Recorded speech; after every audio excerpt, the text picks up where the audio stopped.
AJ Caleb made it through a childhood filled with violence and death. He ran into trouble, but the game of football helped him to make a major turnaround. Now, one of the best young running backs in the state will be on a Division I field in the fall. Hit it. Come on. 3, 4, we got 10. 5, come on. When I started hanging out with, some not good friend groups and stuff like that, and yeah, it kind of went down from there. Caleb states it plainly. He was in the streets playing with fire and nearly got burned. I've had multiple, several friends die here and there. Taken in by his grandmother, he admits he was at a fork in the road, continuing along a reckless path. Get down in there, sit down. Work. Or getting his act together. Because that's all I was kind of surrounded by was, troubled kids and stuff like that. Yeah, I just wanted to fit in. The recent Olentangy Orange grad put all of his focus and energy on the field and in the classroom, parlaying his talents into a scholarship at Central Michigan.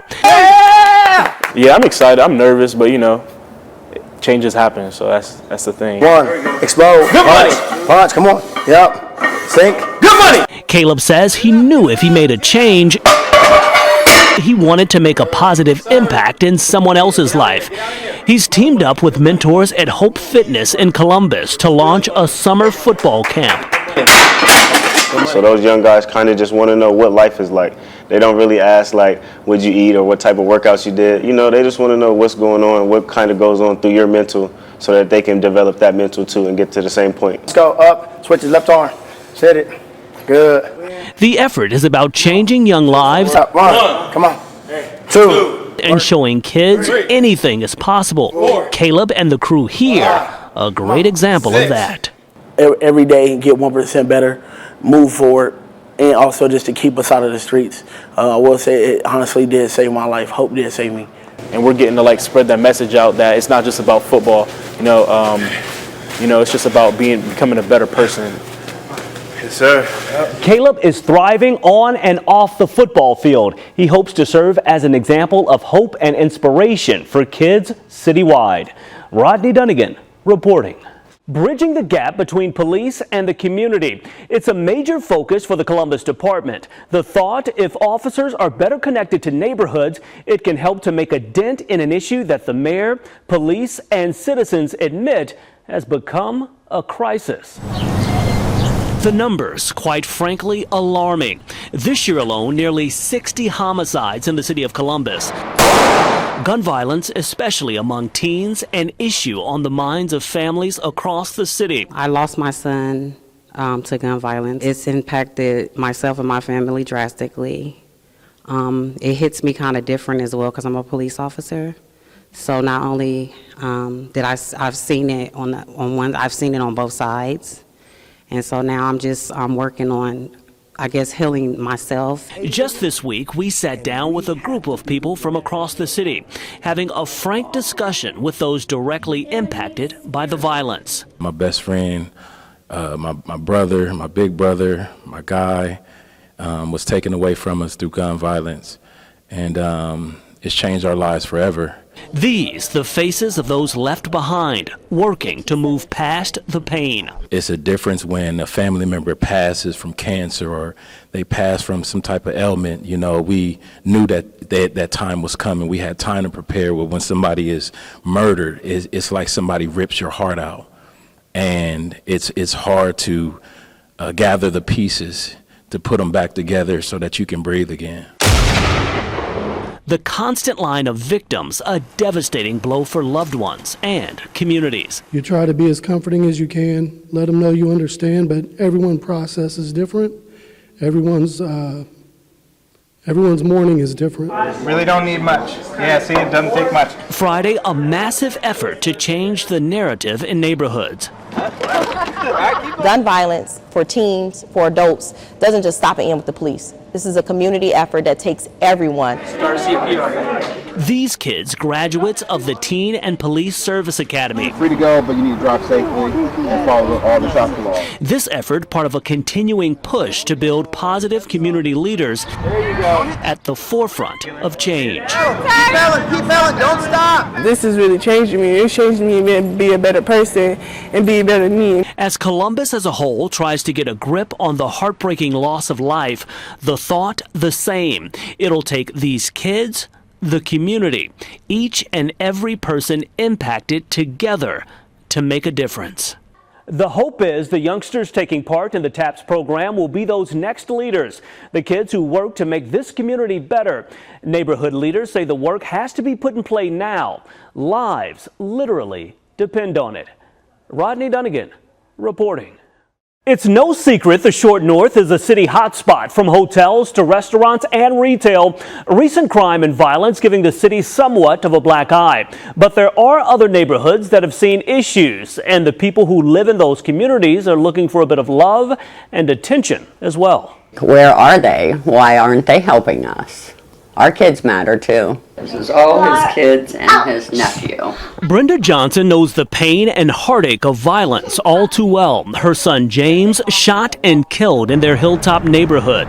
His murder still unsolved. And I will not give up on him. This is my son's youngest daughter. She deserves justice for her dad. She deserves some answers. She deserves a safe street to play on. I'm not giving up. She's devoted her life to cleaning up her community, an area that has seen its fair share of issues. Just makes me sick. That's why she was quite frankly disturbed learning the city was pouring hundreds of thousands of dollars into the Short North following a string of violence there. It was like a smack in the face, because that just means to me that Hilltop and Linden doesn't really matter to them. I'm in Linden, and I know Linden needs that much funding. So, by all means, once, time permits and we get there, hey, when they're ready to write that check for us, trust and believe, we'll continue to do what we do, and we just could do it even more. We Are Linden founder Ralph Carter, also one of those whose community-based programs are typically pressed for funding. He sees how the city's support of the Short North could send the wrong message to some. It's going to be down times where you feel like, okay, we're being ignored or we're not being heard, but long as you keep pushing the needle and pushing the narrative of that what your community needs, I think, in the long run, your voice will be heard. This is a community fight. It's not just us down at City Hall. It's all of us working together to make sure that we solve this problem. All of these programs aimed at educate. Councilman Emmanuel Remy stressing to us, city leaders are focused on neighborhoods across the city. And this goes back to every neighborhood. This investment was an investment we made last year. The other communities that are experiencing problems, we have invested in the Wedgwood community. We will continue to invest in all communities that are experiencing issues. Johnson says she understands the current spotlight on the Short North, but indicates crime and violence in any community gives the city a bad look. We never know when there's going to be a shooting or a drive-by here on the Hilltop. Treat us all equal, not just by our area code. We all matter. Columbus city leaders also maintain that the timing of the Short North security funding is purely coincidence, pointing to a similar spending plan last year. Those in communities from the Hilltop to Linden and Wedgwood certainly following it all very closely. Rodney Dunigan reporting. This year's Her Story Makers event is focused on honoring those living a legacy of service and commitment to others. Leaders with the Columbus Urban League say these women are truly community leaders, helping to serve as an inspiration for everyone throughout the city. Vanita Clements is the Executive Vice President and Chief Human Resources Officer for Nationwide. She has a huge responsibility leading diversity and recruitment efforts for Nationwide. When you are bringing attention to people and attention to a cause, I think that matters. There is also the ability to be a role model, because when people can see you, then they know that they can achieve and become whatever they want to be. Elsie Johnson is an award-winning writer, entrepreneur, and activist with a passion for uplifting women across Central Ohio. We are transforming and creating space for the benefit of the entire community. And when we help folks who have the least advantages, everybody benefits. Maud Hill is a longtime community activist and social justice advocate here in Columbus, who's well known across Central Ohio for her work to positively impact the lives of others. I see it as a responsibility, as a duty, and something that I should be doing is giving back, because so many people have helped me along the way. So therefore, I should be able to put that back in the community. The Columbus Urban League is honoring this impressive trio for their passion and mission of service. All three are described as trailblazers, helping to make Columbus a better place. The women will be honored at a celebration on Thursday, May 18th. Rodney Dunigan reporting.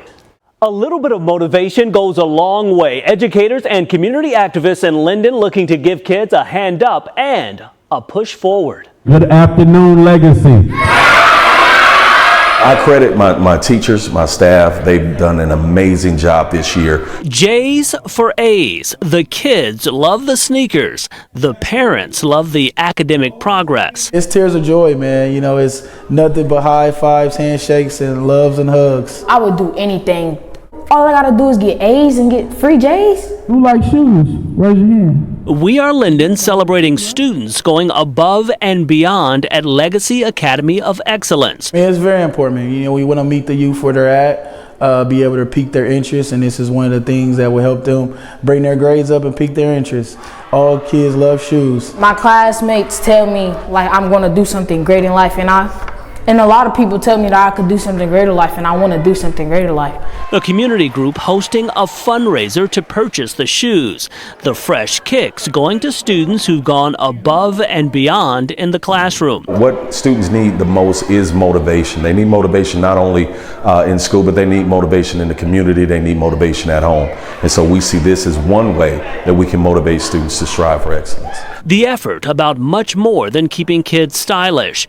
It's about motivation, how doing the right things in school and in life will lead you on the right path. When you look good, you feel good. And so they're walking around here strutting their stuff with their new Air Jordans on, and they got a reason to brag. Linden is a community that advocates say has seen its fair share of youth crime. The giveaway also a chance to highlight those kids making the right choices, students working to be leaders in school and in the community. Rodney Dunigan